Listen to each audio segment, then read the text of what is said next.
बड़ा सीधा सा सवाल है मास्क को लेकर, क्योंकि अब जब यह कहा जाने लगा कि एयरबॉर्न है तो मास्क लगाना जरूरी है। एक, बच्चों को मास्क कैसे लगवाएं? दो, मास्क कौन सा लगाएं, N95, KN95 या फिर सामान्यतः जो कपड़े के मास्क आजकल आ रहे हैं वो लगा सकते हैं और उससे बचाव हो जाता है? देखिए, मास्क में मैं आपको बताना चाहूंगा, जो N95 है ये बेसिकली मेडिकल मास्क है। मेडिकल प्रोफेशनल्स जो हैं इसको लगाते हैं।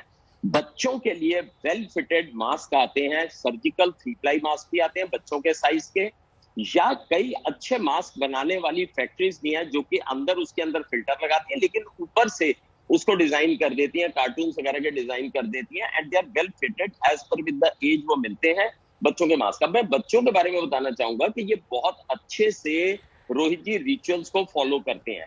इनको अगर समझा दिया जाए कि ये मास्क इस तरह से पहनना है, इस तरह से हाथ धोना, वो इसको एक गेम की तरह लेते हैं, प्रोवाइडेड हम उनको बहुत अच्छे से health education they.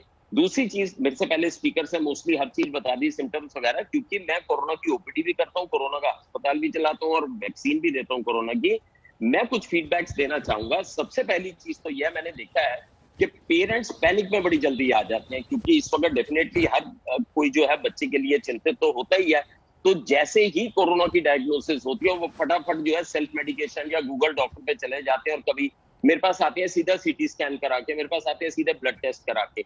There are certain protocol. CT scan ऐसे नहीं होगा, उसकी प्रोटोकॉल है, ब्लड टेस्ट की प्रोटोकॉल है, एडमिशन की प्रोटोकॉल है, ऑक्सीजन लगाने की प्रोटोकॉल है। बिना प्रोटोकॉल के हम नहीं चलेंगे। कुछ पैनिक में जो है वो एडमिट कर देते हैं बच्चों को। तो मैं ये चाहूंगा, सबसे पहले तो अगर आपको लक्षण दिखते हैं, सबसे पहले आप डॉक्टर से टेली कंसल्टेशन कीजिए। बच्चे को बाहर एक्सपोजर ना करने की जगह अगर आपके पास टेली कंसल्टेशन की सुविधा है, अब सीधा टेली कंसल्टेशन पे जाइए और अपने डॉक्टर से राय लीजिए। टेली कंसल्टेशन पे आपका डॉक्टर इवन रैशेस भी देख सकता है, बच्चे का हाइड्रेशन स्टेटस भी चेक कर सकता है, बड़ा कुछ कर सकता है। टेली कंसल्टेशन के बाद अगर डॉक्टर समझता है कि आप हॉस्पिटल लाएं तो आप लाइए, और अगर डॉक्टर समझता है कोई जांच करानी है तो करिए। आप डॉक्टर की, पीडियाट्रिशियन की उंगली पकड़ के चलिए, अपने हिसाब से ना चलिए। दूसरी चीज, कुछ मैं वार्निंग सिम्टम्स जरूर बताना चाहूंगा। जिस भी बच्चे को, अगर हमने अभी, मैंने 3 दिन पहले ही 4 महीने का बच्चा भी डायग्नोज किया है कोविड से, जिस भी बच्चे को हम डायग्नोज कर देते हैं कोविड के लिए और वो घर पे ट्रीटमेंट ले रहा है, तो कुछ चीजें हमें ध्यान रखनी बड़ी जरूरी है, जो पेरेंट्स को बताना चाहूंगा। कभी भी लगे आपका बच्चा रेस्टलेस हो रहा है, ड्राउजी हो रहा है, या उसके नाखून या होंठ थोड़े नीले पड़ रहे हैं, या उसकी पसली चल रही है, यानी सांस तेजी से ले रहा है, यूरिन आउटपुट कम हो रही है, हाई फीवर आ रहा है, तुरंत आप अपने पीडियाट्रिशियन से बात कीजिए। ये बड़ी इंपॉर्टेंट चीज है। ये ना हो कि देर हो जाए। माना कि बच्चों के अंदर मोस्टली एसिम्प्टोमेटिक होता है, लेकिन जब तक कोरोना का 10 से 14 दिन का पीरियड नहीं जाता, पेरेंट्स शुड बी विजिलेंट। एक और बात बताना चाहूंगा, जो कि ना केवल पेरेंट्स को बताना चाहूंगा बल्कि बहुत डॉक्टर्स को भी बताना चाहूंगा जो नॉन पीडियाट्रिशियन है।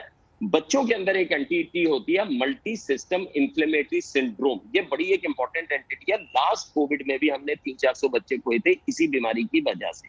इसमें क्या होता है कि जैसे ही कोविड खत्म होता है या खत्म होने के कगार पे होता है, तो मल्टी सिस्टम इन्फ्लेमेशन होनी शुरू हो जाती है शरीर के अंदर, रैशेज आने शुरू हो जाते हैं, आपका जो जीभ है, मुंह है, वो लाल हो जाता है, रेड हो जाता है, आंखें ब्लड रेड होनी शुरू हो जाती हैं, दिल के ऊपर भी प्रभाव पड़ता है इसका, कावासाकी डिजीज की तरह थोड़े थोड़े सिम्टम्स आने शुरू हो जाते हैं। इसमें बच्चे को हमें आईसीयू में एडमिट करने की जरूरत है, और समय रहते अगर ट्रीटमेंट करेंगे तो बच्चा बिल्कुल ठीक हो जाएगा।